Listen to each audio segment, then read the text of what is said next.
I'd like to introduce now, I think everybody in the room after this many years knows Dr. Gregg Dimmick. He helps us in so many different ways. His interests are so varied. He even has time to do a little practice as a doctor every once in a while. But right now he's going to talk about, and we have a slideshow here. And by the way, could we have the house lights dimmed? I tried to arrange for that about, there we go. Thank you. If you'll just dim them so that we can see the slide. And without further ado, let me introduce Gregg Dimmick.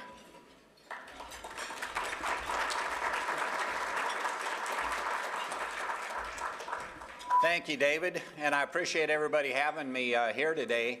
It's an unusual circumstance. I will let you know that if I seem a little bit flustered today, just last night I was appearing in Red, White, and Tuna as Arliss Struve, and I also played I Need a Good One.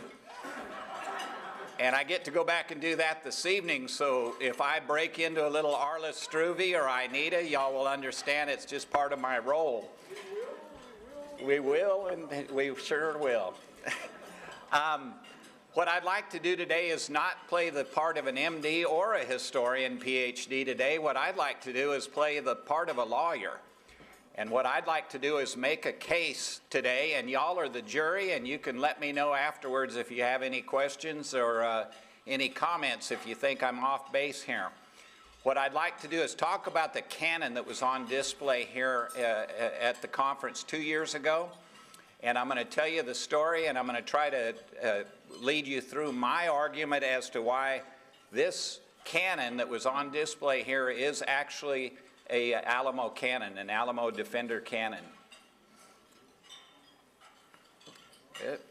There we go. This is 1985, I believe, 85, 86. There was a cannon that was brought back from Pennsylvania, and it was put up for auction. J.P. Bryant is the one that chased down the cannon, and I don't know exactly, I've talked with him about it, but I don't know all the details about how he found out that this cannon existed. But this cannon was brought back from Pennsylvania, and it was put up for sale in the Texas State Historical Association auction, and it was purchased, and at the time it was recognized that it was probably an Alamo cannon. This is a picture of the cannon as it appeared at that time, and you can see that they talked about it being an Alamo cannon. They didn't have a whole lot of documentation, but they did have a bit of a story to get us started on this research. The gentleman that bought the cannon was John Alexander McRae, and he bought the cannon. We think we know the purchase price, but I don't want to go into money here. He bought this cannon, and he got it put on a carriage, and he put it in his barn. And apparently the cannon stayed in the barn for years, and it was basically forgotten. This is the way the cannon looked there at the barn. It's a 1730 to a 1750 bronze 4-pounder cannon, and it's got some very interesting damage done to it. The cascabel, which is the ball at the end of the cannon that would have been used to raise and lower the cannon, has been removed. And you can see from the size of that cannon that was not easily done. Also, the trunnions were removed. The trunnions are what sticks out from the side of the cannon to hold it on the carriage. And the handles have been knocked off too. Interestingly enough, the cannon was not spiked. It does also have I think I have a picture of it has a royal crest on it, a Spanish royal crest. There we go. That's a picture of the royal crest. And also I want to give credit here. We had a transportation crew that got this cannon from North Texas. And, well, I should say, first of all, Rick Range, and he cannot be here today. I'd hoped he could be here, but he is the one that chased down the cannon. And he's the one that found out about it, and he's the one that talked to the family and got it donated to the Friends of the San Jacinto Battleground. But Rick and Gary Wiggins, and Gary is here. Gary, will you stand up for just a second? Everybody applaud this guy. He has hauled this cannon around more than the Mexican Army did or the Texans. his poor truck, probably the shocks are probably totally destroyed. The cannon was originally taken to A&M and conservation was done on the cannon, and that's when they verified that yes, it was the right age and all that kind of stuff. When the cannon was here 2 years ago, it wasn't actually quite done being conserved, but it's pretty much done now. Now I want to tell you the story behind the cannon, and that is supposedly this cannon was a partial payment of a debt, and it was sent from San Antonio to Philadelphia in the 1850s or sometime in that period, maybe the 1860s. But it was sent to this guy, Howard Barclay French, okay? And French was a pharmacist, and his family actually started Smith, Kline, and French. But his division of this company broke off, and they became manufacturers of paints and manufacturing goods and this kind of stuff, which I thought made a nice story that there was obviously a lot of building going on in San Antonio at the time, so it's possible that people in San Antonio would have bought painting supplies and gear from him. Now, he had a country home in outside of Philadelphia called Alderbrook. And he also, his daughter was Anna French McKeag, and I'll tell you why I wanted to put that in a second. This is Alderbrook. This is his country estate. And you can see this is turn of the century on the left. And the other on the right is where Rick Grange went to find Alderbrook, and it's still there. And there are some family papers, interestingly enough, there. This is a picture of Alderbrook at a different era, and I'm not sure exactly on the date on this. I'm sure we have it.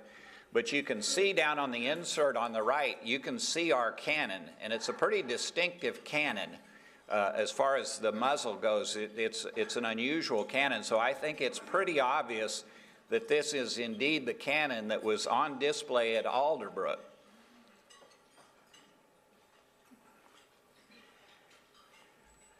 Now, we found a relative, interestingly enough, and we found her because of a newspaper article that they said she was getting married. And we were able to locate her, and Rick Grange actually interviewed her and has gotten her written statements on this stuff. Her grandmother was Anna French McKeag, who was the daughter of French. And as a child, she was told that this cannon at Alderbrook, there were two of them. One was, she said, was an Alamo cannon. The other one, she was told, was a Mexican-American War cannon.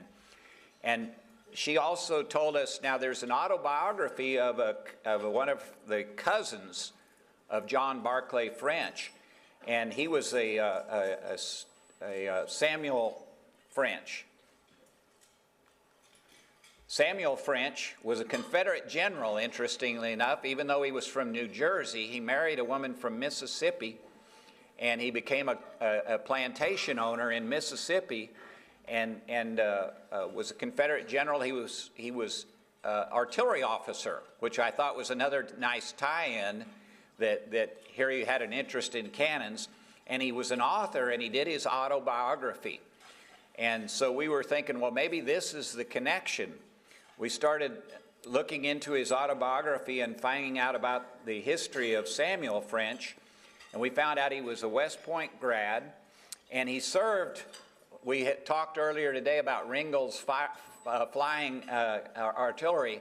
Well, this gentleman served under Ringgold at Palo Alto.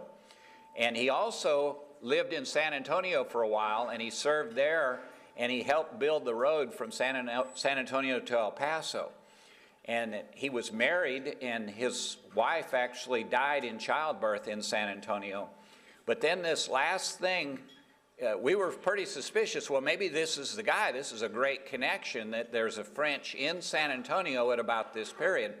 But then we read something more interesting, that his wife's sister was also married to a French, and it turns out it's his brother, John C. French. And John C. French was from San Antonio. He was born in New Jersey as well, but he ended up moving to San Antonio and lived there most of his life. John C. French is a really interesting character. He was born in New Jersey. He started a mercantile business in San Antonio. And I started thinking, well, that's a really good connection, because he could have easily been buying goods from the French company, who was family in Philadelphia and Pennsylvania. He built the French building, which later on became the courthouse and city hall. And he started the first gas company, and he was one of the first bankers, started one of the first banks. But then I really was interested when I came across this fact that he was one of several prominent Texans who was awarded a grant to start this railroad. And this was in 1850. He was named as one of the board of directors. And I was really impressed when I saw the list of the board of directors, because another one of the members of the board of directors was Samuel Maverick. And so in 1850, I've got John C. French and Samuel Maverick are partners, okay? Before I tell you what happened to the cannons and why I think possibly this is an Alamo cannon, I'm fairly convinced it is, by the way, and those of you who know me, I'm kind of one of those doubters when people come to me and tell me, oh, I've got an Alamo cannon or an Alamo sword or something like that. It actually happens to me quite a bit since I put out my book on Mexican Army artifacts. But I want to tell you what didn't happen to the cannons. This is from a letter that Filosola wrote to Andrade in May 18th, 1836. He was in his retreat by this time, and he wrote this letter to Andrade. And I've only seen it translated in English one time, and that was in a master's thesis about the Mexican Army after San Jacinto, and she translated this letter. But I have heard rumors that everybody says, well, those cannons were thrown in the river in San Antonio. I know there have been several searches of the river in San Antonio looking for the cannons, and they haven't found them. And maybe they should have found this letter before they did it, because my translation, and I had John Wheat check it for me to make sure I didn't mess up, but my translation says that Filosola told him to disable the cannons. Now, the one translation I saw said spiked, but it's not spiked. It's disabled from firing, is what they're saying. Make it unable to fire. And then they go on and say to throw the ammunition in the river. So it's possible somebody looked at this document and just looked at the Spanish and saw that they were talking about the cannons, and they were talking about throwing something in the river. But he didn't tell him to throw the cannons in the river. So what did happen to the cannons? Here's Samuel Maverick, and I think most of you are probably aware that he was a prominent San Antonian, and I think he was mayor, and I think he served in Congress and a lot of different things. But Samuel Maverick bought a piece of property that included part of the Alamo courtyard. And in 1852, they were doing work in his property, and they found, I believe it's 13 cannons. I can't read it from here, but I believe that's right. And I think 4 of them, 3 or 4 were bronze cannons, which, by the way, this is a bronze cannon. So there were 13 cannons dug up in 1852. There's history of them being reburied and dug up 3 or 4 different times.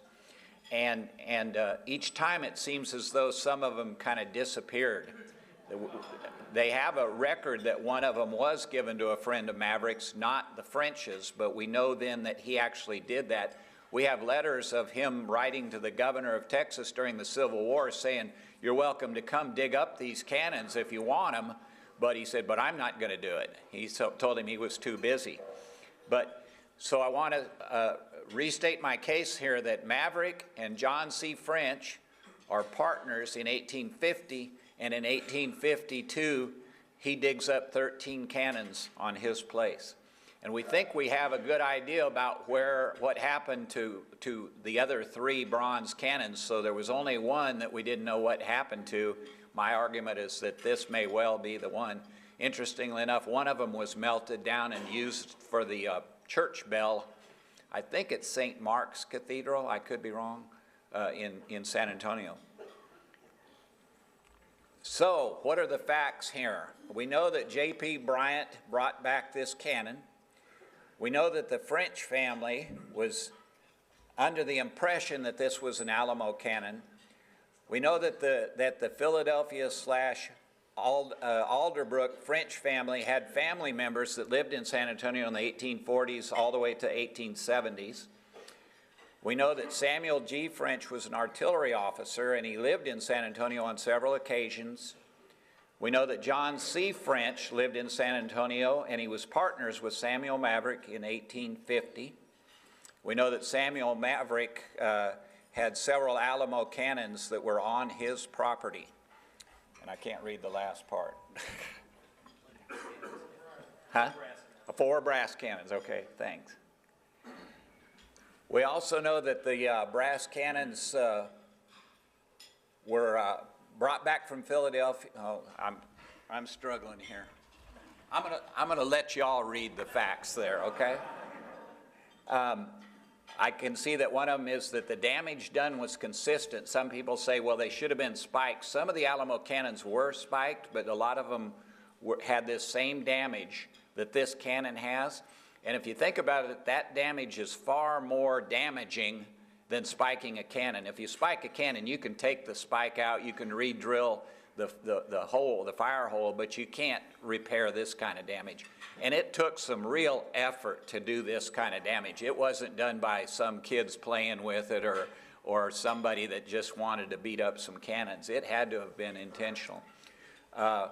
We also know that it's a fact that we don't have any proof of this cannon being shipped from San Antonio to Philadelphia. We have no proof that Maverick gave this cannon to the Frenches. Here's a picture of the cannon.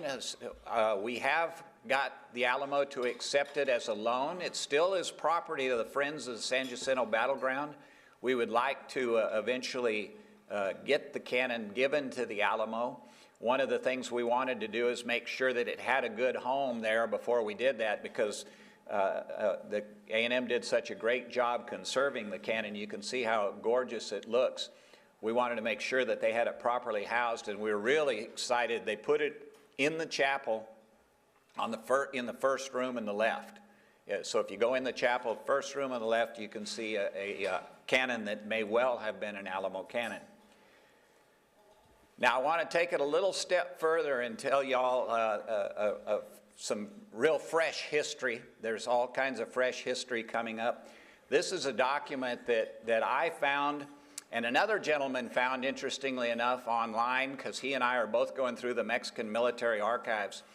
And he had this, he found it separately, and he is published in the Alamo Journal. And my version and my little short story, short article on this document is going to be published in the Southwest Historical Quarterly, this one that's coming out for April of this year, so you'll have a preview of that article. This is an article that was written by, or a letter that was written by the director of artillery in Mexico City, but what he's doing is he's saying what Ampudia told him. Well, Pedro Ampudia was the commander of the Mexican artillery at the Alamo, and interestingly enough, also in the Sea of Mud, where I found all my artifacts. So I was well acquainted with Ampudia at the time. But he is writing, obviously, the information he was giving was he was sending to Santa Ana, and he was obviously asked which of your soldiers were brave and who of your officers did well. And I've seen the appendices for this document have been found and published before. There's 2 appendices. One is the list of all the arms and munitions that were captured from the Texans at the Alamo. That's Ampudia's list of the captured ordnance from the Alamo. And there was another appendix that was what ordnances the Mexicans used in the siege of the Alamo. So it's what they used up and what was captured. But for some reason, they had never noticed this document that went along with it that had quite a description of the artillery in the siege and the taking of the Alamo. Just a few pointers about what my take on this document were.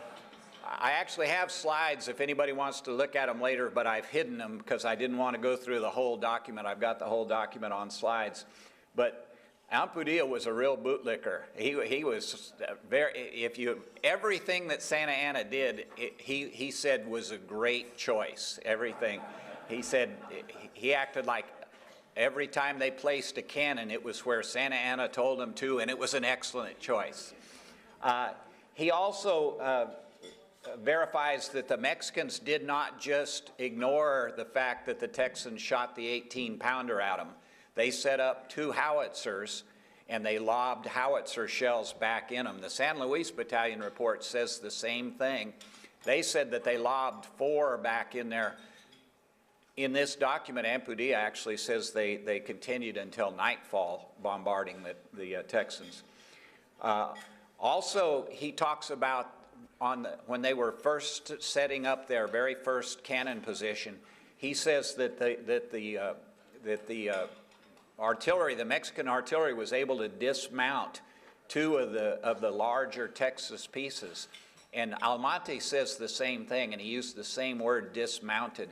I think a lot of people would agree that they probably got them repaired and got them back in service, because it seems as though they used those larger pieces later. But that's verification of that fact. One of the most fascinating things to me was that Ampudia said the Texans, when they were building the North Battery, and they had a wooden palisade to protect them from the Texans as they're putting the battery in place, he said the Texans fired hot shot at them. He said they heated up balls to where they were red hot and shot them against them, probably trying to light the palisade on fire so that they wouldn't have any protection.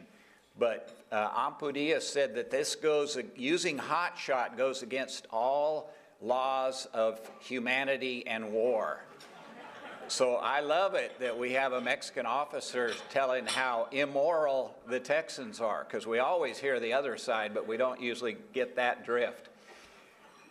Another really fascinating piece is that I have heard that the Mexican artillery officers actually used the Texans' artillery inside the fort, but I had not seen documentation of it, but Ampudia said that he and some of his officers, and I'm guessing some of the enlisted men too, but of course he doesn't mention them, they took one of the lighter Texas pieces down a ramp, and he said they used it against one of the buildings in which the Texans had fled, and he said they were causing a disastrous fire from there against the Mexican infantry, and he said with a few shots of that, they were able to end that desperate defense, is what he called it.